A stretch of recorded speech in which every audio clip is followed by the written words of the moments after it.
Paano mo ba ire-rebuke ang kapatid mo na nagkasala or nagkamali? Yeah, yeah, yeah, Jason feeling the kingdom. Sabi ng Galatians 6, sabi, "Mga kapatid, kung may isa sa inyo na mahulog sa pagkakasala, kayong pinapatnubayan ng Espiritu ang magtuwid sa kanya. Subalit gawin ninyo iyon ng may hinahon. At mag-ingat kayo, baka kayo naman ang matukso. Magtulungan kayo sa pagbuhat ng pasanin ng bawat isa. Sa gayong paraan ay matutupad ninyo ang kautusan ni Kristo.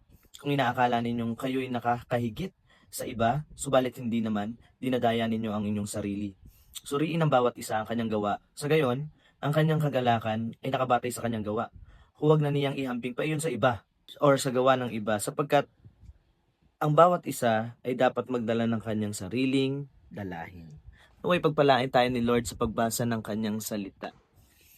So si Paul ay nire-remind tayo na ikaw na pinapatnubayan ng Espiritu ng Diyos, ikaw daw ang magtuwid sa kanya. But make sure na tinutuwid mo siya with gentle and care, no? With humility. Kasi maraming mga tao nagre-rebuke in public. No? Talagang na-offend yung nagkasala. Kasi yung nagkasala, sometimes alam niya na mali siya eh. Tapos, pag na-rebuke pa natin in public, talagang madadown na siya ng sobra. Amen? And may iba naman, kinokorek because hindi dahil gusto nilang i-correct, kundi gusto nilang ipakita na tama sila. 'Di ba? Dapat maging genuine ang ating pagko-correct sa kanila. Ikaw na pinapatnubayan ng Espiritu ng Diyos. And sabi niya, take care. Mag-ingat ka kasi we don't know na mamaya sa pagko-correct at pagja-judge mo or pagsasalita sa kanya, hindi mo alam na ikaw din pala nagkakasala ka na. No, mali na pala yung sinasabi mo. Or else, hindi mo alam baka someday ikaw naman ang mahulog sa pagkakasala. 'Di ba? Because kahit tayo ay pinapatnubayan ng Espiritu ng Diyos, hindi natin maitatago sa ating sarili na tayo ay nagkakasala rin naman. 'Di ba? Kaya sabi ni Paul, tayo dapat magpasan ng mga dalahin sa bawat isa, nagtutulungan tayo, no? And that is quick reminders para sa atin. We must be humble and gentle, and at the same time, tayo rin na magko-correct sa mga kapatid natin. Kaya maganda na may magandang relasyon ng bawat simbahan, ang bawat magkakapatid sa bawat isa. Lalo kung ikaw ay leader, obligado ka no na itama sila. Kaya ka matatawag na mentor kasi kinokorek mo sila sa mga pagkakasala nila. And at the same time, ikaw ay nagbibigay ng mga advice kung paano yun matutuwid. At the same time ulit, tinutulungan mo sila kung anong mga kailangan nila para may ayos nila ang kanilang buhay. Ikaw ay inaasahan nila na ikaw ay puspos ng Espiritu Santo ng Panginoon. Ikaw ang dapat na maging modelo nila at ikaw ang magagabay sa kanila para sa tama at dapat na gawin para sa kaluguran ng Panginoon. But always remind yourself to be gentle and humble. Dapat ikaw higit sa lahat pa man. Pero syempre si Lord ang nasa top. Pero dito sa mundong to, ikaw ang lubos na nakakaunawa sa kanila. Sometimes yung mga experience mo, pinapa-experience yan ng Panginoon. Hindi lang dahil pinapahirapan ka, kundi dahil gusto niya pala na yung buhay mo is maging magandang halimbawa lalo sa mga tinuturuan mo ngayon or sinishiran mo. Gets mo ba yung ibig kong sabihin? For example ako, nagtataka ako kung bakit dati gangster ako, rapper, hip-hop, and talagang napapadala ako sa mga riot at ganun yung background ng aking buhay sa Cavite. Alam ng mga tropa ko yan kung mapapanood nila yan.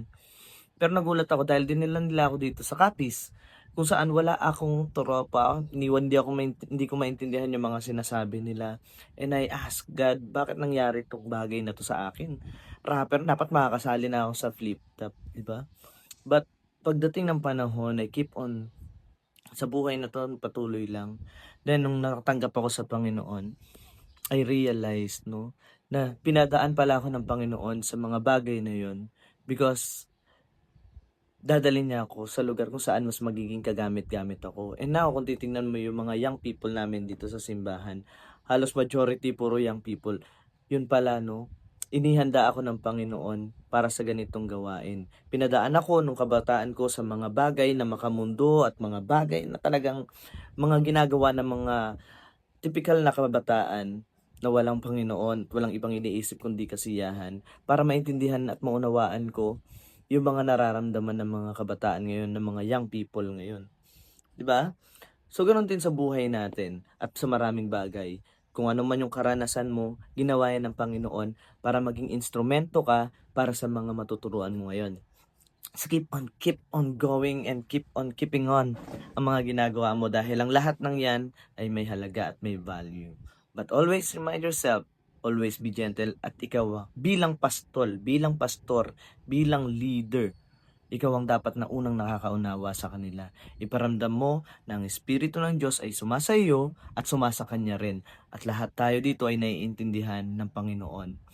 I-remind mo lang sa mga dapat na gawin, paalalahanan, at sabihin yung mga consequences kapag nagpatuloy pa siya dyan dahil may pagkakasala na pwedeng humantong sa kamatayan, may mga pagkakasala naman na hindi naman nahantong sa kamatayan. So be knowledgeable and be gentle and mag-ingat ka. Kasi baka ikaw din magkasala katulad niya. So intindihin mo lang at magintindihan kayo and the Lord will guide you and pray together. That's it. So, praise God. Don't forget to subscribe mga kapatid. I keep on sharing mga bagay na makakatulong sa pag-grow ng ating ministry, sa pag-lead natin sa mga Bible study group at lalo sa ating mga simbahan. Amen? Don't forget to subscribe and leave a comment and hit like para mas marami pang makaabot ng video na to lalo sa mga nangangailangan, sa mga nagsisimula, nagpa-pioneer. Okay? Kingdom peace mga kap. God bless you all.